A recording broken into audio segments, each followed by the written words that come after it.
Two quick disclaimers. The first, I have founded 2 companies before many years ago, but currently I am the GM for a company that was co-founded by 2 incredibly talented serial entrepreneurs. So I'm going to speak in their stead here today. The second disclaimer, I missed the memo on this being a story and talking about failure. So we're going to do what I want to do instead. And what I want to do, if it gets here sooner than later, is I want to talk about CrossFit, okay?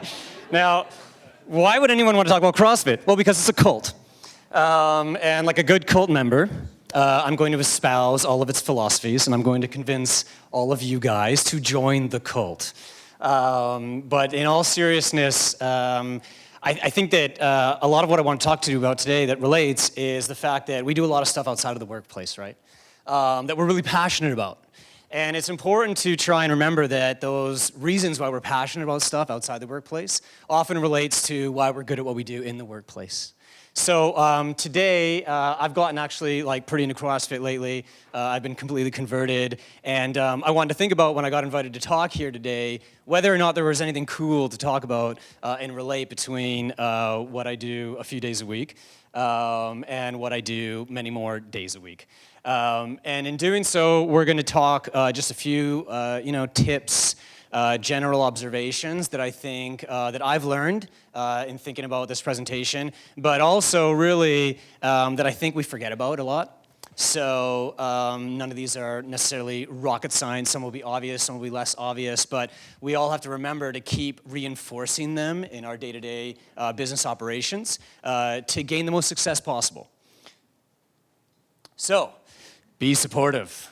The funny thing about CrossFit is that they are maniacally supportive, right? Like, you can't walk through the door without saying, "Hey, man, great job for coming in." Like, it's super weird.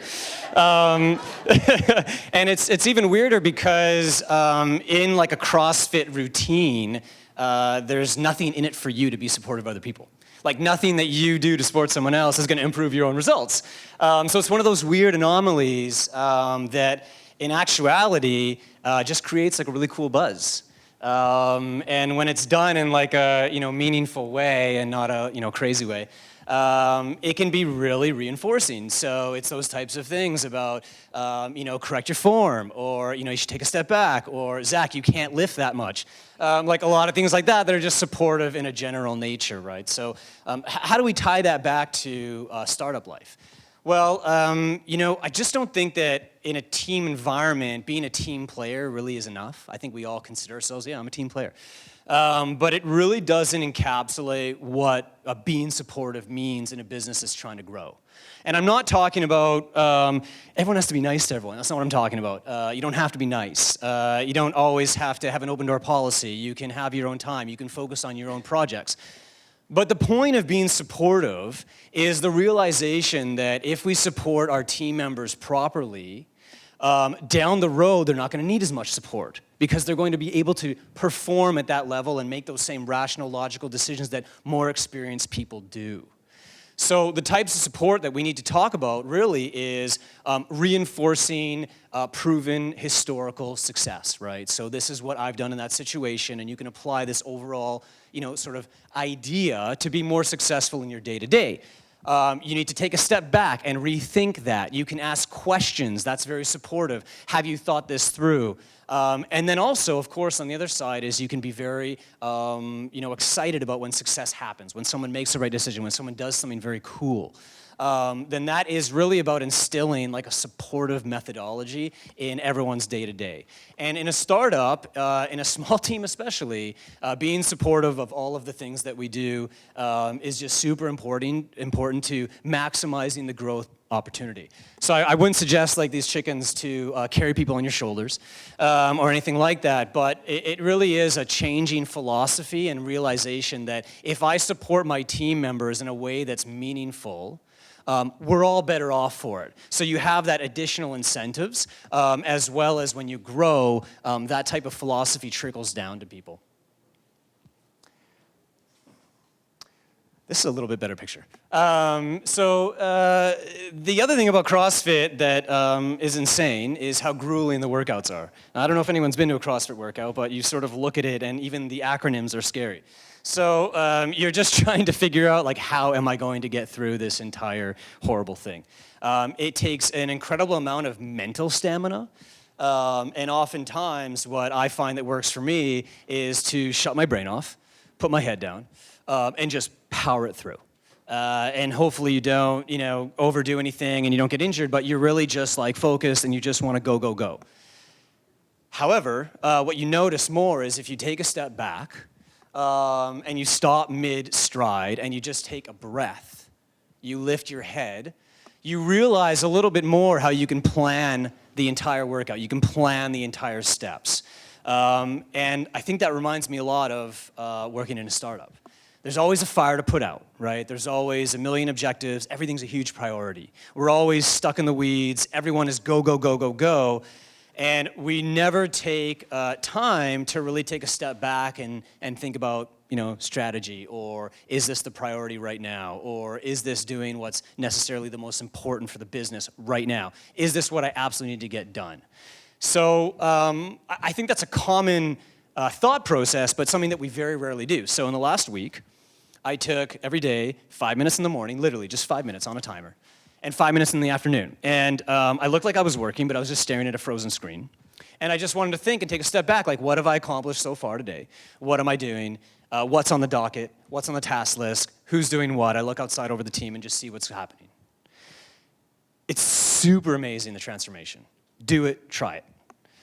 The other thing that is interesting about CrossFit from a consciousness perspective is how it's like one of those things where, you wake up the next morning, you hurt in places, you're like, what was I doing? I don't understand. Like, it's just full body. It's just insane. And so really that made me remember that something that I, love to do, and one of the reasons why I sort of fell into the role that I am right now is I'm conscious of the whole business. I do my things, but I'm conscious of the whole business. And in a startup, you don't take advantage of this enough. Something that you cannot do typically in a very large, structured company, right? You can go and spend time with other teams, right? You can ask questions about how does that work in the business. Actually, it's typically encouraged, right? So that consciousness of how the whole works, how that impacts what you do and vice versa. So you're in sales, like, understand how the development process works. You're the product expert. Check out the T's and C's of the business to understand why, the business requirements are that way, why you're building your product that way. It's not all about customer fit, right? It's about there might be in my business, a regulatory climate that forces you to do things a certain way. So you need to take advantage of that consciousness that you have at your disposal. And this doesn't mean you leave your job and you forget what you're supposed to be doing. You take advantage of the opportunities to spread and to learn. It is key to being successful in a startup, whether you start your own later down the road or to your career. Having people on your team that understand how the whole business works is completely different than someone that's just in their silo. So, CrossFit guys and girls love to cheat. We're cheaters.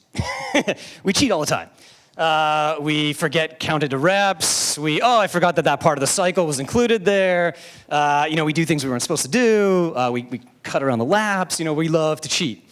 But the funny thing about cheating is after the fact, right? When you look back and you're trying to understand, okay, where did I go? What have I accomplished? How did I get there? And how am I going to plan for the next time? You lose all satisfaction.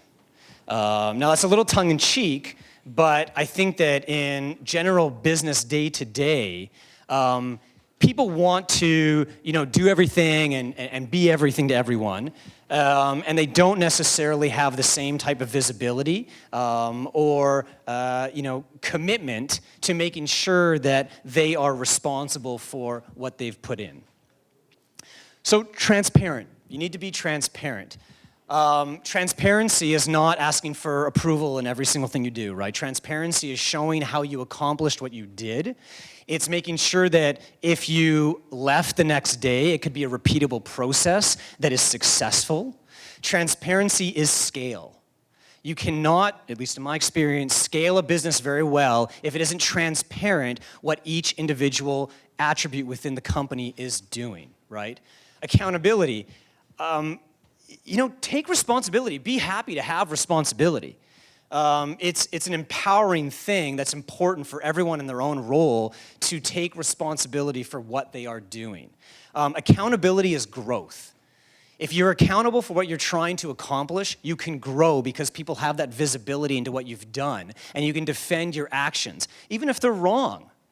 That's an accountable issue that something can fix just like a bug, and you prove the process and you don't make the same mistake next time. It's super critical, and too many people run away and shy away from transparency and accountability. It will help you grow. It will lead to more opportunities to be successful. So really, transparency and accountability are huge when you're trying to build your startup. So I think we all understand the value of metrics. Like in athletics, for me personally, it was always a subjective thing. I could either, score the jump shot, or not get pinned the same way, or just improve your accuracy, endurance, what have you. Enter CrossFit, where and they're pretty cool, right? Because they take advantage of all the apps and all the things like that. But every single thing you do is tracked, right? Your scores, your time intervals, your attendance, your weights. They name and categorize all the exercises, so when you do them again 3 months later, you can review and retract and see what you did and didn't do. So they're just crazy about metrics and tracking, right? And along with that is they teach you then how to do a bunch of exercise hacks. So where you had to do one thing one way, you thought it was a really super difficult movement, there's actually a little cheat that you can do to get through it faster if that's the goal, right? So there's all these little funny tricks.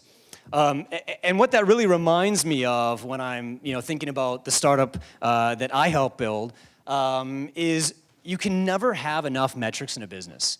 Now, I think that anyone who's tried to raise money before, anyone who's had to report to a board before, anyone who's just had any type of financial literacy before, you're doing the standard calculations of revenue growth or targets or your CAC or your LTV or whatever it is, right? In an app, maybe a consumer app, it's a little easier. Perhaps in certain businesses, it's a little more straightforward. In a SaaS service-based business, it becomes very difficult to track and put metrics on everything that you do, whether it's dev velocity or even for us, really like customer acquisition costs. All of these different types of things can be very difficult to measure and to collect. You got to push it. It's just a huge value add, and the problem you want is how to evaluate all the data. You don't want the problem of we can't collect the data, we can't measure what we're doing.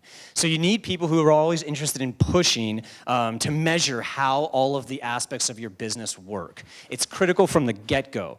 I have two colleagues from the office here today who have had a huge impact in their business teams of implementing a different philosophy to tracking, and the results are super impressive. In tracking all of your items, then you can talk about automation. Now, I'm not really talking about the softwares that can automate, certain major aspects of your business, which are obviously critical and I don't need to speak to necessarily. But I'm talking about automating the repetitive, mundane processes of your own workflow, because you are going to add the most value to your business if you are focusing on the highest ROI activities. Now, some are unavoidable. Like for me, I spend time looking over a lot of contract edits. We have to update our product catalog. Things like that are always going to be somewhat manual, but the more that you can automate within your own business processes, again, the more you can focus on those higher value items. And the great thing about tech, as opposed to manufacturing or something like that, is automation does not lead to redundancy, right? It leads to you being able to take on different aspects of the business and add value where you don't have to anymore. Scale. When I think about, again, a SaaS business that we're in, right? When you talk about tracking, when you talk about automating, those things lead to scale. That is just critical for the startup to be able to grow and to be able to find success in places that you need to. And of course, Mr. Miyagi, just repeat it. And that's it. Questions?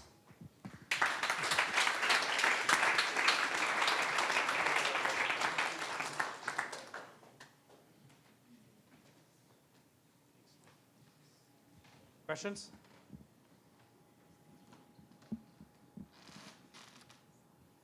Oh, Kim? What do you think your biggest challenge has been as a male entrepreneur? Wow.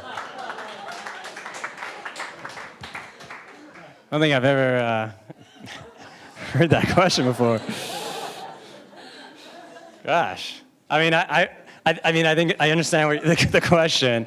I mean, I really think being an entrepreneur is just something special in general. Great, thank you.